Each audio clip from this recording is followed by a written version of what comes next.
We're going to show you some very important and startling videotapes. What you see could have a dramatic impact on the lives of thousands of people. Men and women accused of child abuse on the word of young children.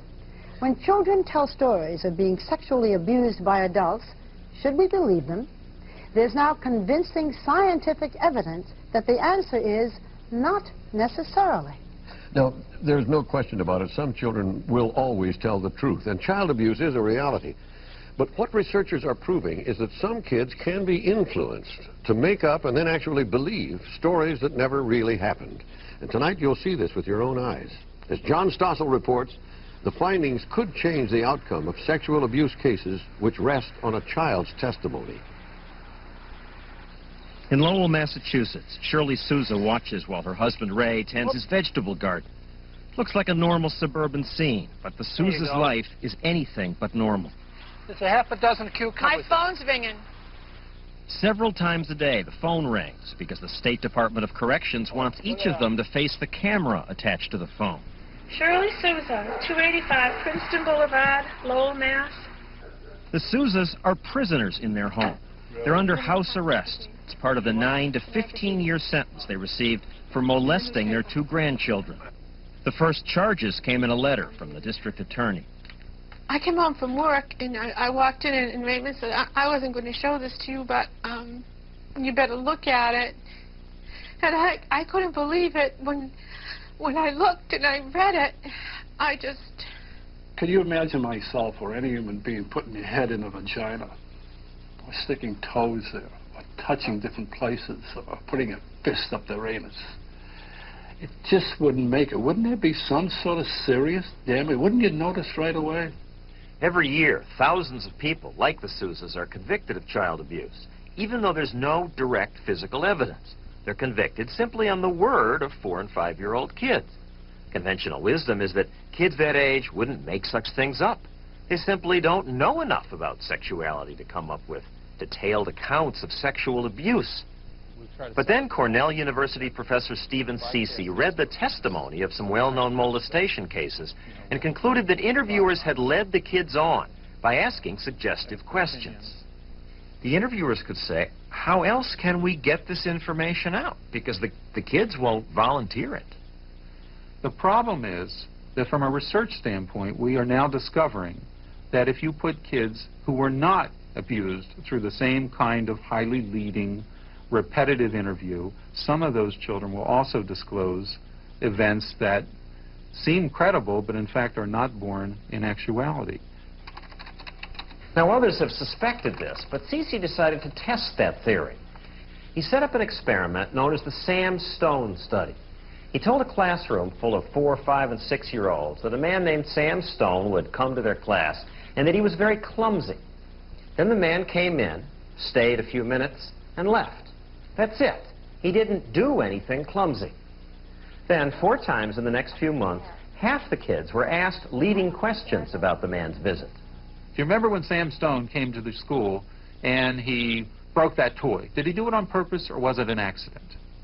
Well, he didn't break a toy. So it's highly suggestive, erroneously suggesting questioning. After that, another interviewer simply asked, I wasn't there that day, and I want to know everything that happened that day that Sam Stone came to visit. Can you tell me what happened? This little boy said Sam Stone was reading a book during the visit to the classroom. He was doing it so fast that he ripped one of the pages. Really? This girl said Sam Stone threw dolls and books in the air while he was in the class. Well, when your teacher saw that he was throwing things in the air, what did she say? Then you need to go. You need to go? Yeah, but keep on ripping our stuff. Just asking leading questions inspired most of the kids to make stories up. In real-life cases, though, are the investigators as suggestive as your testers are? What we do is a pale version of what happens in real cases. It doesn't come close, for example, to what was done in the Kelly Michaels case.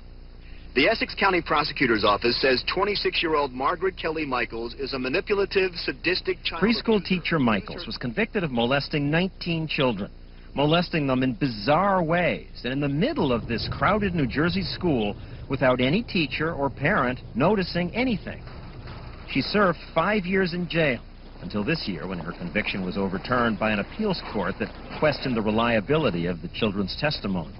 One day you're getting ready for work, making coffee, minding your business, trying to get along as best you can, being a reasonable, decent, honorable citizen, and the next minute you're an accused child molester with the most bizarre... I had never even heard of such things even being done. They say you inserted objects including Lego blocks, forks, spoons, serrated knives into their anuses, vaginas, and a penises, sword. And a sword. Yeah. That you made children drink your urine, that you made kids take their clothes off and lick peanut butter off them. It's very hard to believe, yet the jury believed it, and not you. No one is willing to doubt a child. And I think that's how the state won their case. They didn't have to present a credible case of how it could happen or recreate the scene of the crime or even presenting witnesses, but just they knew they presented these little children saying, yes, Kelly was a bad person and she hurt me at this school, that no one would dare question that. She has a point. This past decade has seen a skyrocketing number of molestation claims, often against family members like the Souzas and against daycare operators like McMartin in California and Little Rascals in North Carolina. All these cases are based primarily on the word of children who, after the fact, had repeatedly been asked questions like this. Do you remember that time when Mr. asked you to stick his penis in your mouth? Okay. None of the child abuse investigators would agree to be interviewed for this story. Some clearly go too far. You're pressing your pee-pee against the window. It feels good when you do that. Maybe, is that what they did too? Steve Cece says the questioning in the Kelly Michaels case was just as leading as this. They say to the child, we want you to tell us what Kelly did. The kid says, I don't remember. Oh, yes, you do. You remember. No, I don't remember. You do so. We know you remember. At this point, the child's crying. I want to get out of here. You're not going anywhere till you tell us what we know you want, what we know you know. Basically, we're barraged with questions and coerced, manipulated, begged, made to feel guilty. It just was disgusting. But where would the kids come up with saying things like, she put the knife in my vagina, or she covered me with peanut butter? Mm-hmm. Children have incredible imaginations, and it's not out of the realm. Anybody who is a parent who is honest knows what kids are capable of saying.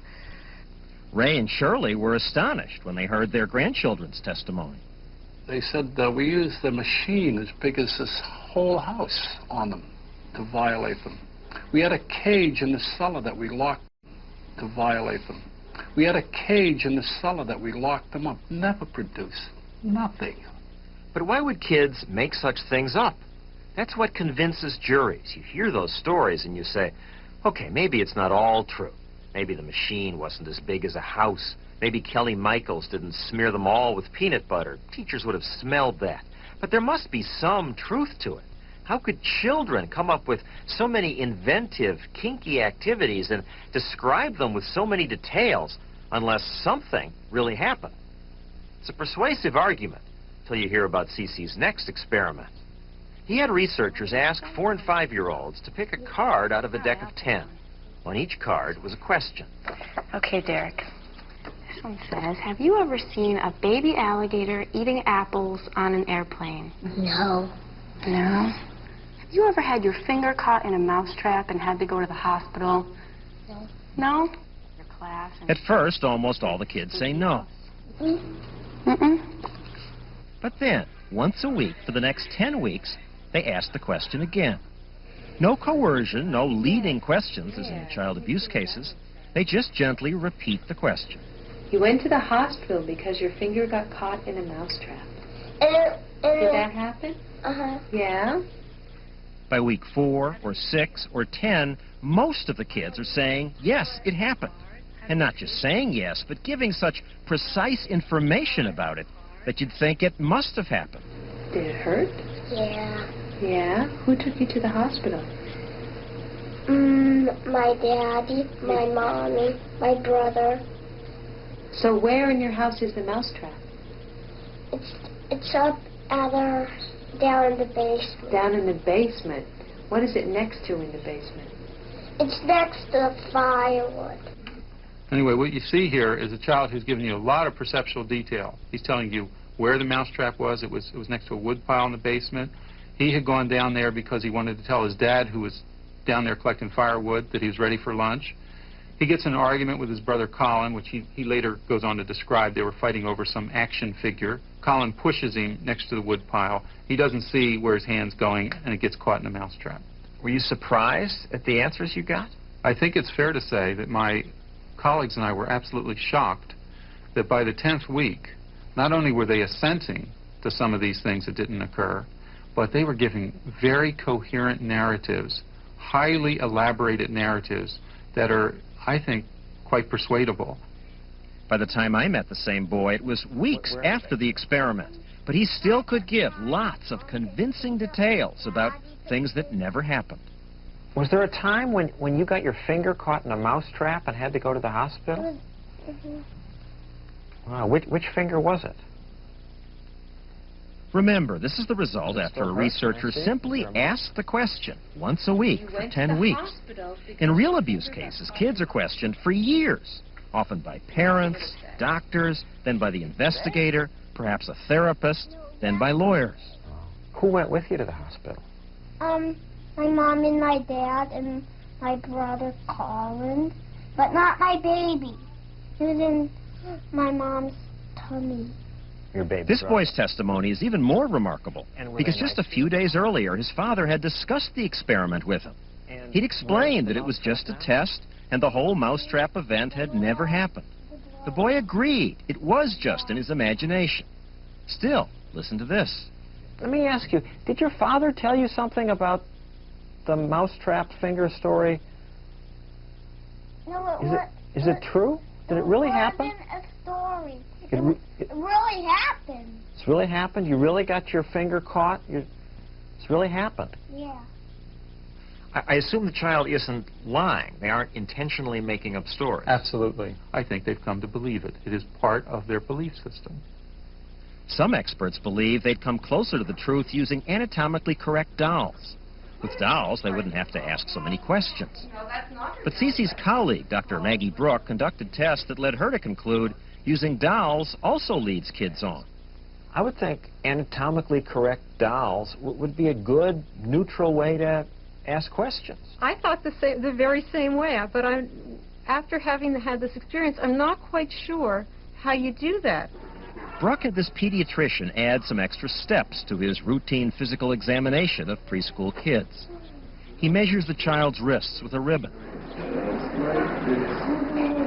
He puts a little label on the child's stomach, and he tickles the child's foot with a stick.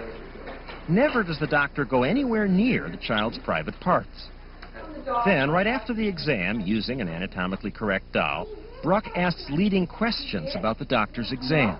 Can you show me on the doll how Dr. Emmett touched your vagina? No, he didn't. He didn't. The child tells the truth. But just a few days later, Dr. Brook and the child's father again ask about the doctor's visit. It's a different story. Before Brook has a chance to even bring out the doll, the child shows how the doctor had strangled her with the ribbon. You put that around your neck? Like that? Tight. So tight. And watch what happens when the doll's brought out. She's asked to explain what the doctor did that day. So what did he do? Put a stick in my vagina. He put a stick in your vagina? Yeah. Just like that? It gets even more violent. She claims the doctor hammered the stick into her vagina. Then she shows how the doctor examined her. He looked where? My hiney. He did look in your hiney? Of course, none of it is true. Dr. Brook found that when dolls were used, half the kids who'd never had their private parts touched claimed the doctor had touched them. These tests make Dr. Brook question some of the recent testimony by children in court. Do you think there are dozens of people in jail now who are totally innocent? Yes, I do. The researchers' findings are only beginning to be heard in courtrooms. Most prosecutors still argue that children wouldn't lie. Prosecutors want to put Kelly Michaels back in jail. In a few months, they plan to retry her with the same charges. I will fight to the end because I am an innocent woman, and I can look anyone in the eye, and if I have to fight to the rest of my life, then I will do that. So I'm prepared for whatever will happen. You don't sound scared. No, I'm not scared. I'm angry and I'm outraged, but I'm not scared. The Sousas are planning an appeal of their own. Like Kelly Michaels, they believe a day will come when the courts and their grandchildren realize the truth. When those kiddos grow up, when they become adults, they're going to realize that these things never happened between Shirley and I and them. And I know that they're going to realize that. They're bright children, and they have a mind of their own. And when nobody's prompting them, when they grow up, they can remember and will embrace. Well, John, you know, I remember I first worried about this sort of thing after some of the early cases that we reported. But children can be so convincing. How do we separate out when they're telling the truth from when they're not? There is no good way.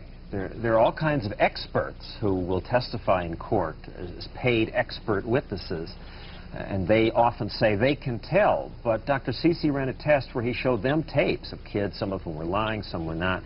And the experts would say, oh, I can tell. But what they said was wrong half the time. In fact, more than half the time. So they did worse than chance.